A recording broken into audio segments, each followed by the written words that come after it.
Hello दोस्तों, नमस्कार, जय Hind, love you. I hope आप लोग बहुत अच्छे होंगे। इसी के साथ आप लोगों का होप जीएस रिसर्च सेंटर में बहुत बहुत स्वागत है। आज कृष्ण जन्माष्टमी के अवसर पर होप टीम की तरफ से बहुत बहुत आप लोगों को बधाई और शुभकामनाएं हैं। आज छुट्टी का दिन है तो हमने सोचा चलो रिकॉर्ड कर देते हैं, कुछ ना कुछ बच्चे क्लास को चेक कर लेंगे, ठीक है ना। तो चलिए क्लास को जबरदस्त तरीके से लाइक शेयर कमेंट करते रहिएगा और क्लास कैसा लगा इसके बारे में जरूर लिखिएगा। समान अध्ययन का 11 पेपर सेट है, इससे पहले और भी सेट कराए जा चुके हैं। सवाल नंबर 1, भारत में किस राज्य के राज्यपाल पद पर नियुक्त सर्वप्रथम महिला हुई थी? तो ये बहुत अच्छा सवाल है। इस सवाल को बताइए कौन थी वो, जल्दी बताइए। तो आप लोगों को तो आइडिया होगा ही होगा, नहीं होगा तो पेन कॉपी लेके बैठिएगा, पेन कॉपी लेके बैठिएगा और पेन कॉपी के साथ आप सही और गलत का चिन्ह जरूर लगाइएगा। टोटल करिएगा कितना आपने सही किया है। टोटल कितने सवाल हैं? तो टोटल सवाल आपके 50 सवाल हैं। कितने सवाल हैं? 50 सवाल है। कौन से के? पीवाईक्यू के पेपर है सर, तो ये यूपी एसआई के पीवाई के पेपर हैं, 2017 के हैं, ये बात ध्यान रखिएगा। तो ये उत्तर प्रदेश स्पेशल और अन्य से भी संबंधित आएगा। तो आप लोगों को पता होगा वह उत्तर प्रदेश की प्रथम महिला भी रह चुकी है। उत्तर प्रदेश की बात की जा रही है तो सरोजनी नायडू थी। ये कब से थी सर? ये 15 अगस्त से बेटा, 15 अगस्त 1947 से 2 मार्च 1949 तक रही हैं। यह केंद्र की जो कांग्रेस पार्टी थी उसकी अध्यक्ष भी रही हैं। ये सब सारी बातें आप लोगों को पता होना चाहिए। इंदिरा गांधी जी के बारे में पता है, विजय लक्ष्मी पंडित के बारे में आगे है, इनके बारे में तो मुझे विशेष जानकारी नहीं है। वर्णित में से नीति आयोग के पदेन अध्यक्ष कौन होते? वर्णित का मतलब होता है निम्नलिखित में से कौन से होते हैं। तो आप लोगों को पता है नीति आयोग की स्थापना कब हुई थी? तो 2015 में हुई थी। किसके नाम परिवर्तन करके? तो योजना आयोग के नाम को परिवर्तन किया गया था। कार्यकाल को इसका स्थापना 1950 में किया गया था। फॉरवर्ड ब्लॉक सुभाष चंद्र बोस के द्वारा आप लोगों ने नाम सुना होगा, 1939 के तहत इस योजना को लागू किया गया था। यह योजना किस लिए लागू की गई थी? तो आप लोगों ने सुना होगा पंचवर्षीय योजना थी। तो बेटा पंचवर्षीय योजना थी और भारत में राज्य स्तर पर और भारत में राज्य स्तर और केंद्र स्तर पे सामाजिक कार्रवाइयों को उन्नति प्रदान करना था। जैसे शिक्षा स्तर हो, सामाजिक कल्याण के लिए हो, और उस समय भारत के प्रति भूखमरी का भी शिकार था। इन सब चीजों को ध्यान, बैंकिंग व्यवस्था हो, आर्थिक व्यवस्था हो, इन सब चारों पे ध्यान देता था। पूर्वोत्तर भारत में प्रचलित कृषि भूमि प्राप्त करने के लिए वन के छोटे से हिस्से को काटकर उसे जलाने की रीति को क्या कहते हैं? वैसे आप लोगों को बहुत अच्छी तरीके से जानकारी होनी भी चाहिए, और नहीं है तो आप मानिएगा कि मतलब जबरदस्त सवाल इसको पूछा, कई बार ये सवाल पूछे जा चुके हैं। इसको क्या कहा जाता है? तो इसको झूम की खेती कही जाती है। क्या कहा जाता है बेटा? झूम की खेती कही जाती है। केंद्र शासित प्रदेश अंडमान निकोबार द्वीप समूह के न्यायिक अधिकार क्षेत्र में आता है। तो कौन आता है न्यायिक क्षेत्र अधिकार में? तो बताएंगे आप लोग। केंद्र शासित प्रदेश में कौन आ जाता है बेटा? तो उच्च देखिए, केंद्र शासित प्रदेश अंडमान निकोबार द्वीप समूह के न्याय अधिकार क्षेत्र में आता है। जैसे उच्चतम न्यायालय को एक राज्य या 2 राज्यों का क्या बनाया जा सकता है? उच्च न्यायालय बनाया जा सकता है। तो केंद्र शासित प्रदेश जो अंडमान निकोबार है, इन दोनों का बेटा द्वीपों का उच्च न्यायालय कौन से राज्य में है, यही पूछ रहा है। तो आप लोगों को नहीं आइडिया हो तो यह कलकत्ता राज्य में है। कहां पे है? कलकत्ता। अफ्रीका में कालाहारी किस प्रकार का रेगिस्तान है? ये आप लोग जियोग्राफी में पढ़े होंगे, जब जियोग्राफी का टीचर पढ़ाते होंगे आप लोगों को, खासकर इसके बारे में बहुत अच्छी तरीके से चर्चा किया जाता है। तो आप लोगों को तो पता है कालाहारी मरुस्थल का विस्तार अफ्रीका में बेटा बोत्सवाना, नामीबिया और दक्षिणी अफ्रीका जैसे में है। और यह मुख्य रूप से मकर रेखा का नाम सुने हैं कि नहीं सुने? जो मकर रेखा दक्षिण में है, इसे उपोष्ण जलवायु प्रदेश भी कहा जाता है। क्या कहा जाता है? उपोष्ण जलवायु प्रदेश कहा जाएगा। तो यह उष्ण कटिबंधीय हो जाएगा, शीत शरद तो होना ही नहीं यहाँ पे। बहुत अच्छा। हिंदू कानून ग्रंथ दाय भाग किसने लिखा था? दाय भाग किसने लिखा था? चलिए बताइए, दाय भाग किसने लिखा था? बहुत अच्छी बुक है, आप लोगों को आइडिया होना चाहिए। दयाभाग के लेखक जीमूतवाहन होंगे बेटा, जीमूतवाहन होंगे, जो प्राचीन के हिंदू उत्तराधिकारी के रूप में इन्होंने कानून के बारे में बहुत सारी बुकें भी लिखी हैं और यह बंगाल और असम में अभी भी लागू है। भारत छोड़ो आंदोलन की रानी किसे कहा जाता है? भारत छोड़ो आंदोलन की रानी किसे कहा जाता है? देखिए, भारत छोड़ो आंदोलन कब हुआ था तो ये तो आप लोगों को आइडिया हो तो अच्छी बात है, लेकिन मैं बता देता हूं, भारत छोड़ो आंदोलन 1942 ईस्वी में हुई थी। और भारत छोड़ो आंदोलन होने के कारण क्या थे तो आप लोगों को पता होगा, क्रिप्स मिशन आया हुआ था बेटा, क्रिप्स मिशन आया हुआ था। क्रिप्स मिशन आया क्यों था तो सेकेंड वॉर का बार आप लोगों को याद आ रहा है कि पिछले क्लासों में बहुत अच्छी तरीके से मैंने चर्चा भी किया इन सब चीजों में। अरोड़ा आसफ अली थी बेटा, रानी इन्हीं को कहा जाता, अरोड़ा आसफ अली को। ये भूमिगत होकर आंदोलनों का बहुत गजब मदद भी किए थे और मार्गदर्शन का भी काम इन्होंने किया था। ठीक है ना। चलिए, किस अभ्यारण्य को वेम्बनाड पक्षी अभ्यारण्य के रूप में जाना जाता है? देखिए, सब चर्चा आप लोगों को पहले ही नोट्स में प्रोवाइड करा दिए गए हैं, बहुत अच्छा भी है और ये सब पढ़े हैं तो अच्छा ही अच्छा है। और देखिए, आपके एग्जाम में पूरे टोटलाइजेशन करके पूछे गए हैं, ठीक है ना। तो इनके बारे में चर्चा करिए। तो क्या करेंगे, वेम्बनाड अभ्यारण्य कहाँ पर स्थित है? तो आप लोगों को तो मालूम होगा, कुमार कोम पक्षी अभ्यारण्य बेटा, कुमार कोम पक्षी अभ्यारण्य, जिसको कोटुम भी कहा जाता है, को वेम्बनाड पक्षी अभ्यारण्य कहा जाता है। इसका दूसरा नाम भी है कुमार कोम पक्षी अभ्यारण्य, इसी को कहा जाता है, इसी को वेम्बनाड पक्षी अभ्यारण्य भी कहा जाता है। इतनी बात पता हो तो यह कहाँ पे है तो यह वेम्बनाड झील का नाम सुने हैं कि नहीं सुने आप लोग? वेम्बनाड झील के पूर्वी तट पर स्थित है। कहाँ पे स्थित है? पूर्वी तट पे स्थित है। यह स्थित है केरल में है बेटा। कहाँ पे है? केरल में है, पूर्वी तट पर है। और क्यों प्रसिद्ध है सर? यहाँ साइबेरियन और हिमालय की पक्षियां बहुत ज्यादा आती हैं, जिससे यह प्रसिद्ध रहता है। निम्नलिखित में से कौन सा विषय राज्य सूची का विषय है? तो ये देखिए, विषय के बारे में जब मैंने पॉलिटिकल साइंस का क्लास चलवाया था, बहुत अच्छे से चर्चा किया था। आप लोगों को लग रहा होगा कि उंगली पकड़ के केवल एक ही जगह पढ़ाया जाए तो ही समझ में आएगा। अरे नहीं भाई, ये सब सारी चीजें बहुत अच्छी तरीके से डिस्कस किए गए हैं और आपको आइडिया है। थोड़ा लगाइए, कौन सा आएगा जल्दी लगाइए, कमेंट सेक्शन में जरूर देते चलिए। तो आप लोगों को पता ही होगा, ऑप्शन नंबर क्या हो जाएगा? पथकर होता है बेटा, पथकर होता है। राज्य सूची का विषय है, बीमा संघ सूची का विषय है। मनु जो वन पशु पक्षियों की सुरक्षा तन है, समवर्ती सूची में आता है, पथकर हो जाएगा बेटा। पथों पर कर लगाने का कार्य करते हैं।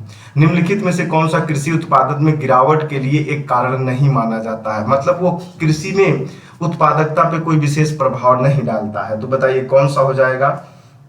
तो आप लोगों को पता होगा, निर्वाह खेती, तो ये तो भाई 100% डालेगी। मिट्टी की प्रकृति ये भी 100% जागेगी। जनसंख्या का दबाव जहां होगा तो 100% जागेगी। प्रदूषण ज्यादा नुकसान पहुंचाने में नहीं माना जाता है, प्रदूषण को अभी तक नहीं ज्यादा माना गया है। किस मौलिक अधिकार का लक्ष्य सामाजिक विभेद उन्मूलन करना? देखिए, पूछा तो आपको 12 से लेके 35 तक ही है, सॉरी ये 12 बेटा, 12 से लेके 35 तक ही है। लेकिन देखिए कितना बढ़िया इन्होंने शब्द को यूज किया है। जो बच्चे पढ़े होंगे उनको तो आ ही जाएगा, लेकिन जो नहीं भी पढ़े होंगे तो भी दिक्कत को सामना करना पड़ सकता है। तो आप लोगों को तो पता होगा ये कब से कब की बात की जा रही है, तो 14 से लेके 18 तक की बात की जा रही है, जिसमें समानता की बात की जाती है बेटा। समानता का मतलब क्या होता है बेटा? समानता का मतलब होता है समधन बराबर मान्यता, जो समाज के द्वारा सामान्य मान्यताएं प्राप्त की जाए, जो सामाजिक जीवन के निर्वहन के लिए जरूरी हो। तो इसमें भेद किया जा सकता है, जो सामाजिक जीवन पे निर्वहन करने की भेद हो तो वहां पे भेद किया जा सकता है, वहां समानता नहीं देखा जाता। जैसे सर, जैसे बहुत गरीब लोग हैं उनको राशन दिया जाए तो ये तो समानता के विपरीत है ना। शिक्षा दिया जाए, आरक्षण दिया जाए, ये सब समानता के विपरीत है। अब भाई धनी है तो वो अपने मेहनत से धनी है ना, उसमें समानता क्यों? अब कोई गरीब है तो उसको विशेष तरीके से रास्ते पे जाने के लिए प्रबंधन किया जाता है, और कोई बहुत अमीर है तो उसके लिए विशेष प्रबंधन किया जाता है। ये सब समानता के क्या है बेटा? विपरीत चलते हैं। ठीक है ना। चलिए, तो कौन सा हो जाएगा समानता? 14 से 18 बताया, तो आप लोगों को आइडिया होना चाहिए। शून्य शुल्क पर चीनी की आयात अनुमति किस लाइसेंस नीति के तहत दी जाती है? खासकर आप उत्तर प्रदेश के हैं तो आपको इनकी जानकारी बहुत होना चाहिए। चीनी से कुछ भी चीजें होती हैं तो आप लोगों को तो आइडिया ही है, काफी चीजें इस पर डिस्कस की जाती हैं। खुला सामान्य लाइसेंस दिया जाता है बेटा, ऑप्शन नंबर सी है। चलिए, स्वयं इस्तीफा देने के अलावा इनमें से किस पद्धतियों के द्वारा किसी राज्य के राज्यपाल को उनके पद से हटाया जा सकता है? तो बहुत अच्छा सवाल है, जवाब दीजिए। अब सवाल पढ़ लिए हैं आप लोग, बताइए कौन सा हो सकता है। केवल केवल राष्ट्रपति द्वारा पद चिन्हित किया जाता है बेटा। तो आप लोगों को पता होगा ना, आर्टिकल आर्टिकल कितना सर, तो बता दिया करें नहीं तो भुला जाएगा। 100, हाँ, आर्टिकल 156 के तहत राष्ट्रपति के प्रसाद प्रयंत्र कौन रहेगा? प्रसाद प्रयंत्र कौन रहेगा? राज्यपाल रहेगा। बस इतनी सारी कहानी थी और सारा गलत है। 30 नवंबर 2017 को भारतीय रिजर्व बैंक के गवर्नर कौन थे? तो 2017 का मैंने बोला ही है आप लोगों को, यह यूपीएसआई का पेपर है। यूपीएसआई का पेपर है बेटा, यूपीएसआई का पेपर है। तो 2017 का था। तो देखिए पद चिन्हित से भी सेंट्रल गवर्नमेंट में सवाल आप लोगों से पूछा है। तो भाई ऐसे चीजों को थोड़ा सा एनालाइज करके चलिएगा। तो आप लोग चलिए बताएंगे, आप लोग की बता दें उर्जित पटेल नाम था और आप लोगों को भी आइडिया बहुत अच्छे से है। समान सूचना, देखिए सूचना का अधिकार आरटीआई, इसके बारे में मैंने आप लोगों को इससे पहले भी डिस्कस करवाया था, सॉरी इससे पहले भी डिस्कस कराया। अधिनियम के तहत सूचना प्राप्त की जाती है।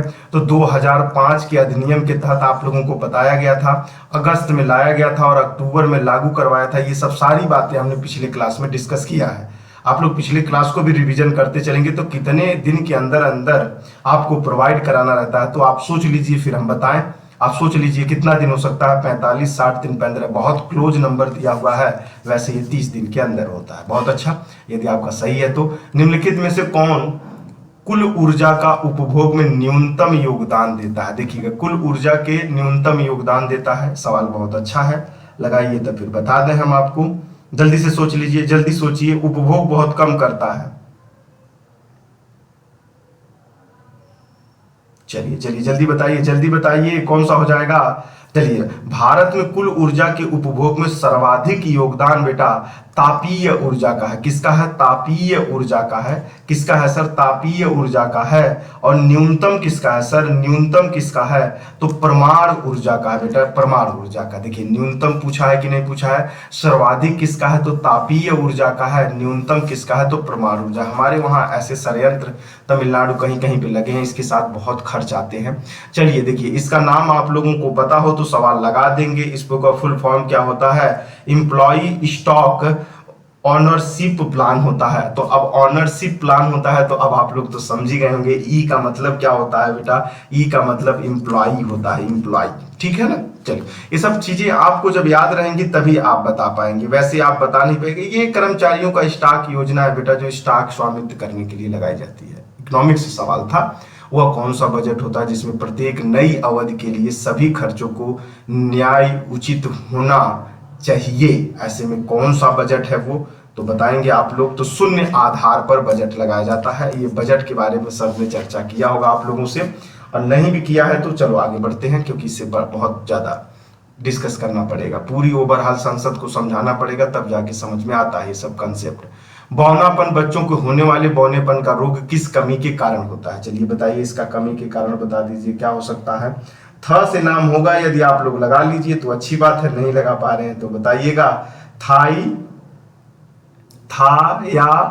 थायरा अक्सिन हार्मोन्स के कारण बच्चे की न्यूनतम होती है। चलिए, निम्नलिखित में से कौन सा एक संबंध परक डेटाबेस है? देखिए, ऐसे सवाल पूछ दे तो काफी दिक्कतों का सामना तो करना पड़ ही जाएगा बेटा, क्योंकि काफी अच्छा सवाल है और अब मैंने तो बनाया नहीं है इसके लिए। तो आप लोगों को पता होगा, माया बेटा एक्सक्यूएल हो जाएगा। माया एक्सक्यूएल डेटाबेस है। ये कंप्यूटर से आप लोगों के पूछा है बेटा। माया भाग इसके साथ संस्थापक के रूप में काम करता है। तो भाई अब क्या कर सकते हो, अब आप कंप्यूटर के बारे में जानकारी लेते रहिए। विश्व का सबसे बड़ा औद्योगिक सुरक्षा बल दिए गए विकल्पों में से कौन सा है? अब नाम को आपको बड़ा आश्चर्यजनक आएगा, लेकिन इसका नाम आप लोगों को मेंशन करना पड़ेगा कि इसकी स्थापना कब हुई थी। तो आप पहले ही नोट कर लीजिए, इसकी स्थापना डेट आप लोगों को बताना है बेटा। ठीक है ना, स्थापना डेट बताना है। तो सीआरपीएफ तो है नहीं, क्योंकि सीआरपीएफ तो सेंट्रल गवर्नमेंट हो जाएगी। सीमा सुरक्षा बल है नहीं। भारतीय तिब्बत बलस है नहीं। भारतीय रिजर्व पुलिस है, सीआरपीएफ, सीआईएसएफ। अच्छा ये CISF है बेटा, CISF है, तो ऑप्शन नंबर ए हो जाएगा। CRPF इधर मैंने CRPF CSF है बेटा, ये मैंने गलत पढ़ दिया है, CISF नहीं CRPF है, CISF ही है। राज्यसभा के मनोनीत सदस्यों के संदर्भ में निम्नलिखित में से कौन सा वक्तव्य सही है? भारत के राष्ट्रपति के चुनाव में उन्हें मत देने का अधिकार नहीं है। देखिए, राज्यसभा में मनोनीत सदस्यों के संदर्भ में कौन सा कथन सही है? ऐसे कथनों को सही करने के लिए आपको थोड़ी सी बातों को ध्यान रखना है। तो पहला नंबर तो गलत है। भारत के उपराष्ट्रपति चुनाव में उन्हें मत देने का अधिकार है, तो हाँ भैया उनको मत देने के अधिकार है, दोनों के मनोनीत और सदस्य दोनों देते हैं। हाइपोकाइलेमिया किस कमी के कारण होती है? चलिए बताइए, हाइपोकाइलेमिया किस कमी के कारण होती है? तो बताएंगे खनिज लवण की कमी के कारण होता है बेटा। मांसपेशियां कोशिकाओं में पोटेशियम की आवश्यकता पड़ती है। हृदय की कोशिकाओं के लिए काफी महत्वपूर्ण होता है ये हाइपोकैलेमिया, ये हृदय के, तो ये किसकी जरूरत पड़ेगी? तो पोटेशियम का नाम आप लोगों ने सुना होगा, तो अच्छी बात होगी। भारतीय पुलिस सेवा में कितने स्टेट कैडर राज्य संवर्ग होते हैं? कैडर कितने होते हैं? तो बताइए, सवाल तो आप लोगों के लिए बड़ा अच्छा है। तो कितने होते हैं भारतीय कैडर में बेटा? बताइए, भारतीय पुलिस सेवा में कितने कैडर होते हैं? तो 24 स्टेट कैडर होते हैं। वर्तमान में 26 हो गए हैं, यह याद रखिएगा। देखिए, पहले जब ये बनाया गया था तो 24 था, लेकिन अभी 26 हो गए हैं। इस बात को गौर से याद कर लीजिएगा, बहुत ऑथेंटिक डाटा है। भारत सरकार कार्य आवंटन नियम 1961 के अनुसार केंद्र शासित प्रदेशों के सभी वैधानिक, वित्तीय, बजट इत्यादि मामलों के लिए प्रमुख मंत्रालय कौन सा होता है? तो आप इसके बारे में बताइए। बहुत अच्छा सवाल है और जानकारी आपको होनी भी चाहिए। तो यह किसके अंतर्गत आता है?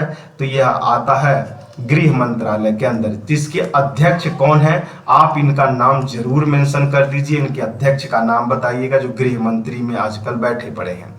किस न्यायिक मामले में, देखिए बहुत अच्छा सवाल है ये, किस न्यायिक मामले में उच्चतम न्यायालय ने यह माना है कि बलात्कार या बलात्कार के प्रयास के किसी भी मामले में समझौता का विचार अवैध है? तदनुसार उच्चतम न्यायालय ने ऐसे सभी मामलों में मध्यस्थता की संभावना को खारिज कर दिया है।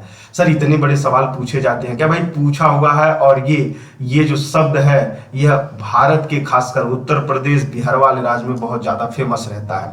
तो इनको क्या करना है? तो ये केस का नाम आपको जानकारी होनी चाहिए, बस इतने से संबंधित याद कर लीजिएगा, अन्यथा आपके लिए दिक्कत हो जाएगी।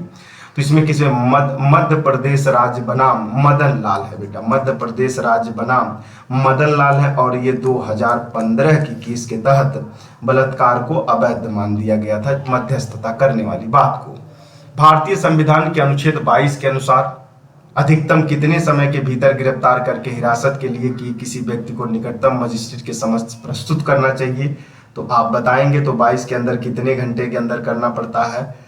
तो यह 24 घंटे के अंदर अंतर्गत आपको मजिस्ट्रेट के पास प्रस्तुत करना पड़ता है। छुट्टी उट्टी की काउंटिंग नहीं की जाती है, इसीलिए तो विशेष ध्यान रखा जाता है। ठीक है ना बेटा? चलें आगे बढ़े। चलिए अब बताइएगा, भारतीय संविधान के अनुच्छेद 148 के अंतर्गत स्थापित वो कौन सा प्राधिकरण है जो भारत सरकार के सभी प्राप्तियों और व्ययों के लेखा परीक्षक करता है? तो 148 के अंतर्गत डायरेक्ट देखो नहीं पूछा है, आजकल एग्जामिनर भी बहुत होशियार हुए, डायरेक्ट नहीं पूछा है कि 148 या 148 आर्टिकल में किस संस्था का उल्लेख है। तो बेटा आप लोग याद करिएगा, सीजी हो जाएगा कैग। इसका कार्यकाल 6 वर्ष होता है या तो 65 वर्ष होता है। ठीक है ना? और यही कार्य करता है इसके। भारतीय संविधान का संसद को यह अधिकार देता है, भारतीय संविधान संसद को यह अधिकार देता है, संसद को काल गलत है, को अधिकार देता है कि उपयुक्त कानून बनाकर राज्य बना सके या वर्तमान राज्य इलाकों सीमाओं को नाम परिवर्तन कर सके। देखिए इस समय जब पेपर बना था तो आप लोगों को पता ही है, राज्य तो नहीं बने थे, लेकिन राज्यों के नाम में परिवर्तन, सीमाओं का निर्धारण करने की प्रक्रिया बहुत जबरदस्त चल रही थी। तो इन बातों को तो बड़ा अच्छी तरीके से आपको एनालिसिस करनी पड़ेगी। कारण ये है कि इससे बेहतर आपको कुछ करना पड़े, इससे ज्यादा कुछ भी नहीं होगा। तो बताइए कौन सा हो जाएगा? देखिए 7 और 5 तो होगा नहीं, क्योंकि यह नागरिकता से संबंधित है। 3 और 4 में है, 2 में ऐसा किया जा सकता है बेटा। किसमें किया जा सकता है? दो के साथ ऐसे संबंध बनाए जा सकते हैं। अभी तक देखो जितने लोग बैठे अभी तक लाइक तक नहीं किया, अरे भाई लाइक कर दिया करिए, क्या जाता है लाइक करने में, शेयर कर दिया करिए कम से कम। आजकल अपने परिवार को बढ़ाने में आप लोग को भी समर्थन करना चाहिए, लेकिन आप लोग तो आनंद लेते हैं और परमानंद को छोड़ देते हैं पूरा का पूरा। तो ऐसा मत किया करिए, थोड़ा बहुत विजुलाइज किया करिए बेटा, ठीक है ना। तो आर्टिकल कितना हो जाएगा, आर्टिकल 3 हो जाएगा, 3 हो जाएगा बेटा, गलत लग गया है। आगे बढ़ते हैं। मुद्रास्फीति जनित मंदी वास्तविक सकल घरेलू उत्पाद में बढ़ती कीमत के स्तर का संयोजन होता है क्या, बताइए। मुद्रास्फीति के बारे में बात कर रहे हैं तो घटते क्रम में हूबहू सवाल आप लोगों को उत्तर प्रदेश 2018 के यूपी पुलिस के एग्जाम में एकदम पेश किया हुआ सवाल यही था, क्योंकि आजकल भारतीय स्थिति जब से करंट गवर्नमेंट बनी है, सब कुछ करंट गवर्नमेंट का ठीक है, लेकिन इकोनॉमिकल कंडीशन में जो इन्फ्लेशन है बेटा, जो महंगाई दर है, वो कहीं बहुत ज़्यादा चढ़ी और कहीं बहुत ज़्यादा उतराव में देखा जाता है, और ज़्यादा विशेषकर बढ़ाव में नहीं है, क्योंकि इसके कोविड-19 भी कारण बन चुके हैं। निम्नलिखित वास्तुकार में किसने राजा बिंबिसार का महल बनवाया था। बिंबिसार कौन है, तो ये आप लोगों को पता होना चाहिए। इससे पहले हमने चंद्रगुप्त मौर्य का भी नाम लिया है, और उससे पहले आप लोगों को अशोक का भी चर्चा किया है। तो आप बताइएगा बिंबिसार के बेटे का क्या नाम था, चलिए बताइएगा। बिंबिसार जो है इनके बेटे का क्या नाम था, आप लोग चर्चा करिएगा तो फिर हम लोग आगे बढ़ेंगे। महागोविंद साहब थे बेटा, क्या नाम था, महागोविंद नाम साहब था इनका, जो इन्होंने बनाया हुआ था, ठीक है ना। आगे बढ़े, चलिए। महागोविंद, अरे सर किसमें है भैया, ऑप्शन नंबर बी में है महागोविंद, नहीं तो कहोगे ठीक है नहीं लगा सर। छोटी आंत से इस टाइम, छोटी आंत में छोटी उंगली की तरह निकला हुआ है हिस्सा, जो निकले हुए भोजन से पोषक तत्वों को अवशेषित करता है, उसे क्या कहा जाता है, बताइएगा। बहुत अच्छा, ये तो मैंने शायद आप लोगों को बताया है, नहीं बताया तो चलिए आज तो पता चल ही जाएगा आप लोगों को। बताइए क्या कहा जाता है, बहुत अच्छा सवाल है भाई। बिल्ली कहा जाता है बेटा, क्या कहा जाता है, बिल्ली को उभरे हुए भाग को जो होता है उसको क्या कहती है, या अवशोषण करती है, इसी को बिल्ली कहा जाता है। जब आप ये नली देखेंगे, ऐसे नली होगा बेटा, तो ऐसे ऐसे ऐसे ऐसे ऐसे ऐसे उभरे हुए भाग होते हैं, तो उन्हीं को बिल्ली कहा जाता है। चलिए, चंडीगढ़ के प्रशासक के रूप में नियुक्त किया जाता है, किसको किया जाता है, बताइएगा। बहुत अच्छा सवाल है, अब चंडीगढ़ के बारे में चर्चा में है, क्योंकि आजकल ये भी वेटिकन सिटी और सफाई के मामले में, अन्य प्रकार के मामलों में बहुत ज़्यादा प्रचार प्रसार में रहता है, तो पंजाब का उपराज्यपाल होता है बेटा, ठीक है। भूजल में कौन से खनिज प्रदूषण के कारण ब्लू बेबी सिंड्रोम नामक रोग होता है, तो अब आप बताइए क्या होता है इसका कारण, चलिए जल्दी बताइए किसके कारण होता है। भूजल में नाइट्रेट कि खनिज प्रदूषण के कारण ब्लू बेबी होता है, किसके बेटा, नाइट्रेट अम्ल के द्वारा होता है। किसके लिए होता है, नाइट्रेट अम्ल की कमी के कारण होता है, नाइट्रेट अम्ल के कमी के कारण होता है, ठीक है ना। सिंड्रोम में भूजल में खनिज प्रदूषण के कारण ब्लू बेबी सिंड्रोम होता है, नाइट्रेट सिंड्रोम के अधिकता के कारण होता है।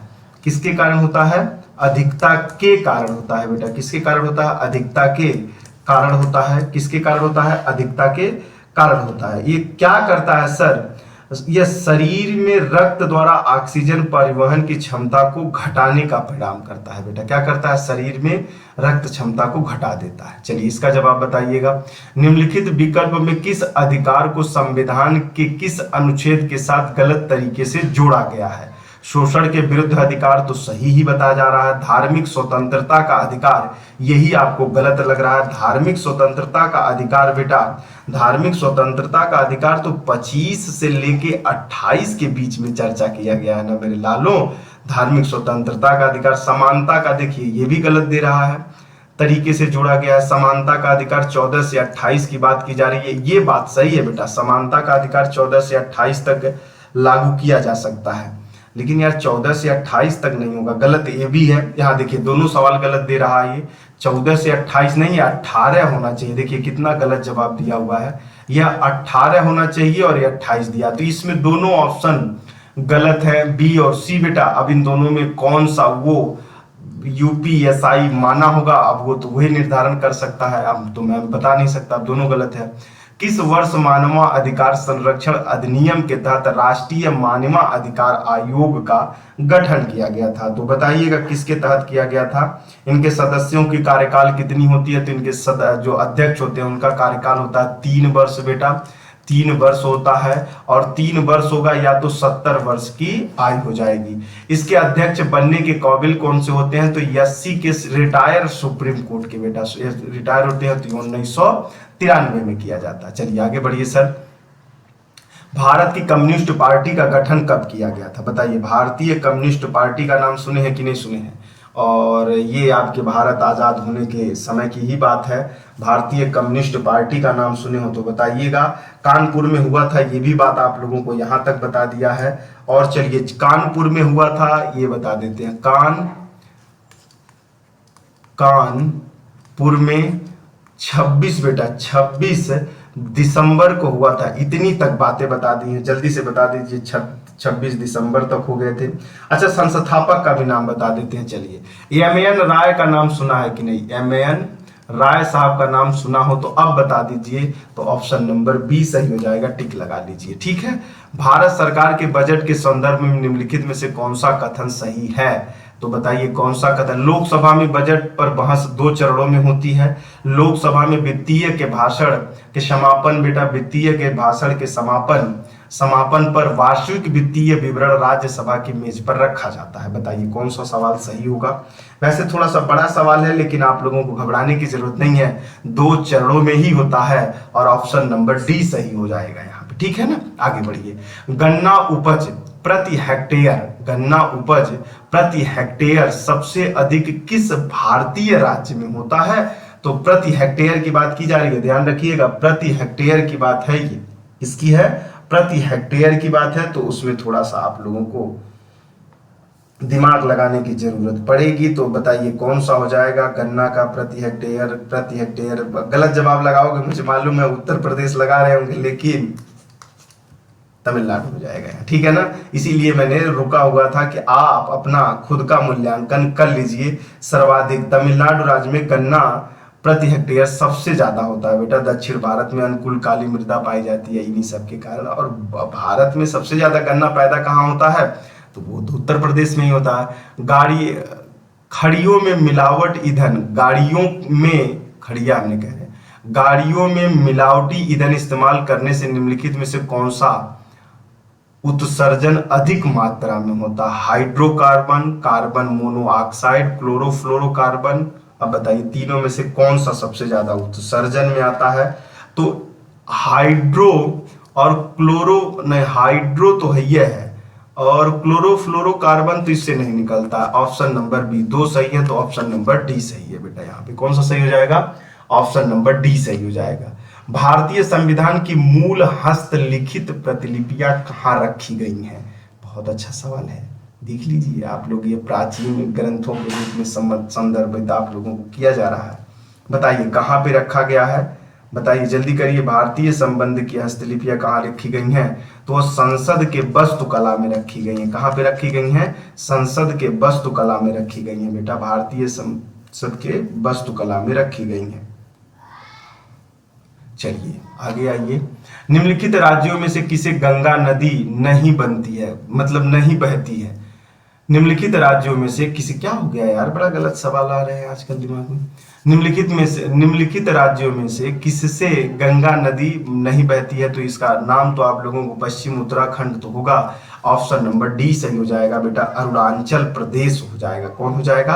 अरुणाचल प्रदेश हो जाएगा। आगे बढ़िए। निम्नलिखित में कौन सा विषय संघ सूची के अंतर्गत आता है? कौन सा विषय संघ सूची के अंतर्गत आता है? तो अभी आप लोगों ने लगाया है, देखिए ये पेपर फिर से पूछा हुआ है, 2 बार एक ही चीज को पूछा हुआ है, यही शब्द था और इसी से संबंधित सवाल उसने पूछ लिया है। हाथी परियोजना कब चलाई गई थी? तो बताएंगे। हाथी परियोजना 1992 में चलाई गई थी बेटा, 1992 में चलाई गई थी। ठीक है ना। हाथी परियोजना किसके द्वारा चलाई गई थी? तो आप लोगों को पता होना चाहिए, पर्यावरण एवं वन मंत्रालय के द्वारा यह परियोजना चलाई जाती है। जनसंख्या वृद्धि करने के लिए चलाई जाएगी, और क्या। उष्णकटिबंधीय चक्रवातीय दुनिया में अलग अलग नामों से जाने जाते हैं। तो दुनिया के किस भाग में इसे हरिकेन कहा जाता है? उष्णकटिबंधीय को कई नामों से जाना जाता है। तो वही पूछ रहा है कि मतलब हरिकेन किस राज्य में मतलब कहाँ कौन से जगह माना जाता है इसको। तो सवाल तो बड़ा अच्छा है, एक बार लगाइए, ठीक करिए, देखिए क्या आप जवाब देना चाह रहे हैं। तो लगा दें तो अच्छी बात है। तो अटलांटिक, ऑप्शन नंबर बी सही है। ठीक है। कौन सा क्षेत्र भारत में प्रत्यक्ष विदेशी निवेश के तहत प्रतिबंधित नहीं है? चिट फंड और देखिए इस तो पढ़ना पड़ेगा, ये इकोनॉमिक्स का सेक्टर है। इकोनॉमिक्स में थोड़ी बहुत दिक्कतों का सामना आप लोगों को करना पड़ता है, लेकिन अब क्या बता सकते हैं। अब आपको तो पढ़ने की जरूरत पड़ेगी। चाय के बागवान पे होगी, बहुत लोग गलत लगा सकते हैं, लेकिन चाय के बागवान से। निम्नलिखित में से कौन सी मेमोरी की इकाई है जिसके पास अधिकतम भंडारण क्षमता होती है? बताइए। अब ये तो आपको भाई 100% आना चाहिए। अब ये भी गलत कर देंगे तो भाई अब तो गलती है। एक आप लोगों को मैंने पढ़ाया है 8 बीट बराबर, बेटा 8 बीट से पढ़ाया है, 8 बीट से पढ़ाया है, 1 बाइट तक पढ़ाया है। और 1024 बाइट बराबर 1 किलो बाइट होता है, 1 किलो बाइट होता है। और 1 किलो बाइट बराबर 1 मेगाबाइट होता है। 1024 मेगाबाइट बराबर क्या होता है? 1 गीगाबाइट होता है। 1024 गीगाबाइट बराबर 1 टेराबाइट होता है। 1024 टेराबाइट बराबर 1 पेटाबाइट होता है। तो अब इसमें आप लोग गलत कर रहे हैं, तो आप लोगों को भी समर्थन में रहना चाहिए। पेटाबाइट का नाम लिया जा रहा है। आगे बढ़िए सर फिर से। निम्नलिखित में से किस पद्धति से किसी भारतीय व्यक्ति की नागरिकता रद्द नहीं हो सकती है? तो बताइए किससे नहीं रद्द की जा सकती है? सवाल का जवाब दीजिए। अच्छा सवाल है, किससे रद्द नहीं की जा सकती है? जल्दी बताइए, जल्दी बताइए। देशीयकरण से रद्द नहीं किया जा सकता बेटा, ठीक है ना। किससे नहीं किया जा सकता? देशीय। इस यातायात संकेत का क्या अर्थ होता है? देख लीजिए, इस यातायात का एक संकेत से भी सवाल पूछता है, तो इस यातायात संकेत से क्या पूछा जाता है? तो बताइए। आगे का रास्ता उबड़ खाबड़ है, आगे गार्ड सहित लेवल क्रॉसिंग है, आगे गार्ड रहित लेवल क्रॉसिंग है। ऑप्शन नंबर सी सही है, ऑप्शन नंबर सी सही है बेटा, वही सही है। चलिए अब सवाल खत्म हुआ। मस्त रहिए, खुश रहिए, एंजॉय लेते रहिए, जबरदस्त लाइक शेयर कमेंट करते रहिए। आप सभी लोगों की इसी स्नेह प्यार को ध्यान में रखते हुए कृष्ण जन्माष्टमी के शुभ अवसर पर आप लोगों को हार्दिक शुभकामनाएं। आपके पूरे परिवार को इस क्लास को अटेंड करिएगा। अब ना पढ़ने से बेहतर है कि आपने 40-50 मिनट पढ़ लेंगे तो कुछ कौन का क्या नाम है, आपके वर्क जो है वो पूरा हो जाया करेंगे। ठीक है ना। Love you, take care, bye. मस्त रहिए, खुश रहिए, एंजॉय लेते रहिए।